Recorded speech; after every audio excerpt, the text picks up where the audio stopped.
Friends, welcome to D K competition point. Friends, आज के इस वीडियो में हम रीजनिंग के फर्स्ट टॉपिक एनालॉजी को स्टार्ट करने जा रहे हैं। इस वीडियो में बिल्कुल बेसिक कॉन्सेप्ट बताया जाएगा और नेक्स्ट वीडियो में इससे रिलेटेड विगत वर्षों में आए हुए क्वेश्चंस को सॉल्व करवाया जाएगा। सो आइए गाइस, स्टार्ट करते हैं बेसिक कॉन्सेप्ट के साथ एनालॉजी को। एनालॉजी से संबंधित प्रश्नों में दो पेयर होते हैं। ये पहला पेयर है, दूसरा पेयर है। ये प्रत्येक पेयर में दो एलिमेंट होते हैं। इन पेयर्स में दो टाइप के रिलेशन से एनालॉजी के क्वेश्चंस को हम सॉल्व करते हैं। पहला रिलेशन है बेसिक रिलेशन। इस टाइप के रिलेशन में प्रथम युग्म के दोनों एलिमेंट में जो रिलेशन होता है वही रिलेशन द्वितीय पेयर के दोनों एलिमेंट में होता है। सपोज इन दोनों में जो रिलेशन होगा, बेसिक रिलेशंस के अंतर्गत क्या होता है कि इन दोनों में जो रिलेशन होगा वही रिलेशन इन दोनों एलिमेंट में भी होगा।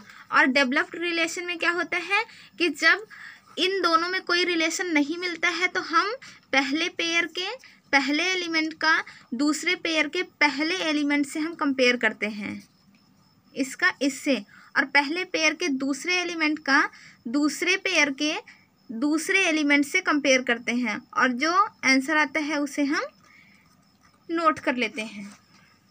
तो एनालॉजी में हम कई टाइप्स के एनालॉजी को पढ़ते हैं। Number analogy, letter analogy, word analogy. Number analogy को हम सीखते हैं।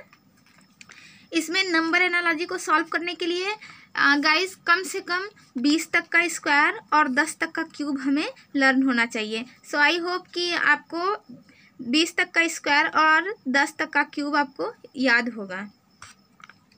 तो इसमें क्वेश्चंस हैं। ये पहला क्वेश्चन है 15 और 32 दिया गया है। यहाँ 32 और यह क्वेश्चंस मार्क दिया गया है। यहाँ हमको क्या करना है, नंबर्स को फाइंड करना है एनालॉजी के तहत। पहले हम इन दोनों के बीच रिलेशंस देखेंगे। इन दोनों के बीच जो रिलेशन बनेगा वही इन दोनों के बीच भी हम रिलेशंस बना के क्वेश्चंस को फाइंड करेंगे। सपोज इन दोनों के बीच अगर हम रिलेशन देखते हैं तो ये क्या है, 15 में अगर 2 का मल्टीप्लाई करें और 2 ऐड कर लें तो हमें कितना मिल जाएगा, 32 मिल जाएगा। उसी तरीके से अगर हम 32 में 2 का मल्टीप्लाई करें और 2 ऐड कर लें तो 32 में 2 का मल्टीप्लाई करेंगे 64, 64 में 2 मल्टीप्लाई करेंगे हमको कितना मिल जाएगा, 66। सेम उसी तरीके से सेकंड क्वेश्चन को हम सॉल्व करेंगे।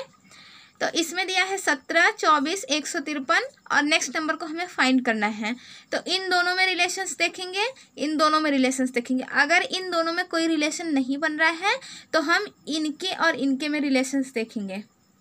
गाइस, हम ऑप्शंस के तहत इसको सॉल्व करेंगे तो ये इन दोनों में कोई रिलेशंस नहीं बनेगा, तो हम इनके और इनके में रिलेशंस को देखेंगे। तो 17 में 9 का अगर मल्टीप्लाई करें तो हमें कितना मिल जाएगा, 153। सिमिलरली 24 में 9 का मल्टीप्लाई करेंगे तो हमें कितना मिल जाएगा, 216, यानी 216 मेरा आंसर हो जाएगा। अब हम सीखते हैं लेटर एनालॉजी। लेटर एनालॉजी को सॉल्व करने के लिए सबसे पहले हमको प्रत्येक लेटर्स की प्लेस वैल्यू को याद होना चाहिए और अपोजिट लेटर भी याद होना चाहिए। तो आइए पहले सीखते हैं लेटर्स के प्लेस वैल्यू और अपोजिट वैल्यू को सीखते हैं। सो गाइस, ये अल्फ़ाबेट हमारे कितने होते हैं, 26। इनकी प्लेस वैल्यू को सीखने के लिए हम क्या करेंगे, सबसे पहले ई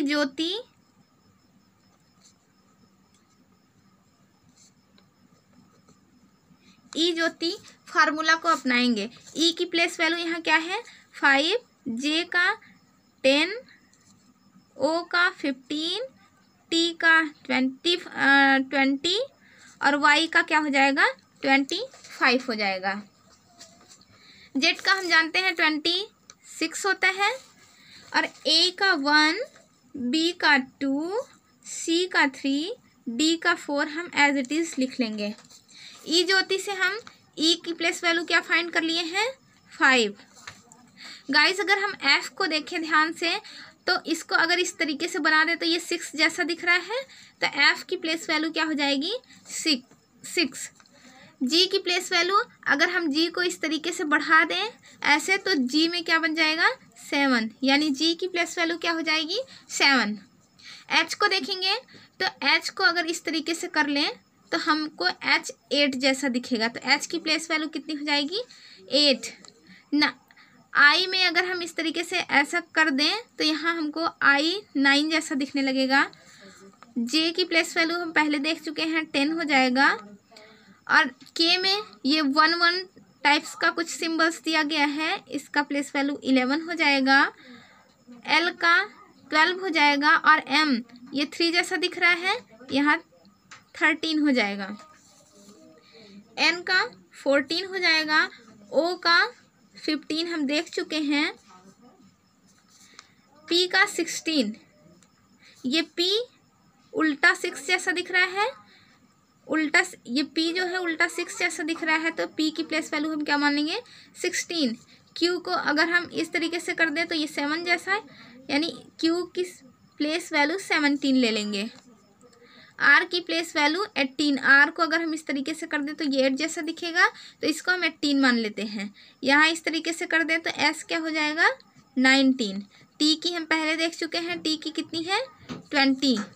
यू का 21। वी का हम लर्न करेंगे किस तरीके से कि वी गिरी हमारे देश के राष्ट्रपति थे, इनको 2 टाइम्स सेलेक्ट किया गया था, तो यानी 2 तो वी की प्लेस वैल्यू क्या हो जाएगी 2 यानी 22। ये डब्लू उल्टा 3 जैसा बना हुआ है, इसको 23 मान लेते हैं। एक्स को अगर हम इस तरीके से कर दें तो ये 4 जैसा बन जाएगा, यहाँ 24। वाई का हम पहले ही देख चुके हैं गाइज, वाई का 25 होता है।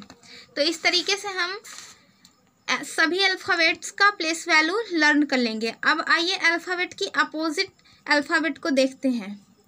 तो अपोजिट अल्फ़ाबेट वही होते हैं कि जिन 2 अल्फ़ाबेट का एडिशन 27 होता है तो वो अपोजिट होते हैं। सपोज ए की प्लेस वैल्यू 1 है और जेड की 26 है, तो ये क्या है एडिशन इनके 27 आ रहे हैं, मतलब ये ए जेड का क्या है अपोजिट वैल्यू है। तो अपोजिट वैल्यू को याद करने के लिए हम इस तरीके से याद करेंगे, A to Z boy cracks due evening fun GT road high school Indian railway Jaipur queen Kanpur lockup man. इस तरीके से हम इस ट्रिक के माध्यम से हम अपोजिट लेटर्स को भी लर्न कर लेंगे। सो आइएगा इससे रिलेटेड हम क्वेश्चंस को सॉल्व करते हैं। तो इन क्वेश्चंस को सॉल्व करने के लिए सबसे पहले हमें प्लेस वैल्यू पता होनी चाहिए। तो 1 की प्लेस वैल्यू क्या, ए की प्लेस वैल्यू क्या होती है 1, एफ की 6, के की 11, पी की 16, बी का 2, जी का 7, एल का 12, क्यू का 17, सी का 3, 8, इसका 13 हो जाएगा और आर का 18 हो जाएगा। अब हम इन दोनों में रिलेशंस देखेंगे।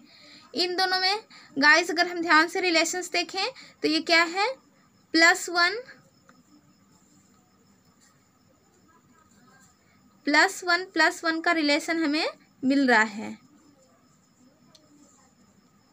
इन सभी में +1 का रिलेशन हमें मिल रहा है, तो इसमें भी हमें +1 का रिलेशंस देखना है। तो जिस ऑप्शंस में हमें +1 मिलेगा उसी को हम आंसर मान लेंगे। तो इसमें देखिए सारे ऑप्शंस को हम देखते हैं। डी का 4, 9, 14, 19 पहले ऑप्शन में ही हमें आंसर मिल जा रहा है। पहला ऑप्शन ही इससे +1 है, तो हमारा आंसर क्या हो जाएगा option number A. Question number 2 देखते हैं गाइस। तो इसमें देखिए AZBYCXDWEVFU, जैसा कि अभी हम पीछे आपको बताया है कि अपोजिट वैल्यू। तो यहाँ देखिए AZ अपोजिट है, BY अपोजिट है, CX क्रैक्स अपोजिट है ड्यू इवनिंग फन। अब हमको देखना है GT हाई स्कूल, GTHS, ये हमारा क्या हो जाएगा, आंसर हो जाएगा। लास्ट है guys word analogy. Word analogy की कोई लिमिटेशंस नहीं है। वर्ड एनालॉजी जितना आपका जीके प्रिपेयर रहेगा उतना ही वर्ड एनालॉजी आपका स्ट्रांग हो सकता है। इसमें कई तरीके के रिलेशंस को फाइंड आउट करने के लिए क्वेश्चंस में आ सकता है। तो इसमें जो क्वेश्चंस दिया गया है समय, सेकंड, फ्रीक्वेंसी और क्वेश्चंस मार्क दिया गया है। तो समय और सेकंड में कैसा रिलेशन है, ये समय का यूनिट जो है वो सेकंड है, तो फ्रीक्वेंसी यानी आवृत्ति का यूनिट क्या हो जाएगा, हर्ट्ज। ऑप्शन नंबर ए सही है। तो देखिए नेक्स्ट क्वेश्चन है ऑस्ट्रेलिया, कैनबरा, नेपाल। यहाँ क्वेश्चन मार्क दिया गया है। ऑस्ट्रेलिया कैनबरा से किस तरीके से संबंधित है, ऑस्ट्रेलिया की कैपिटल है कैनबरा, तो नेपाल की कैपिटल क्या है, नेपाल की कैपिटल क्या हो जाएगी, काठमांडू। सो गाइस इस तरीके से हम एनालॉजी के कॉन्सेप्ट को समाप्त करते हैं। नेक्स्ट वीडियो में हम एनालॉजी से रिलेटेड क्वेश्चंस को सॉल्व करेंगे। अगर गाइस आपको हमारा वीडियो पसंद आ रहा है तो लाइक, सब्सक्राइब और शेयर ज़रूर करिएगा। थैंक्स।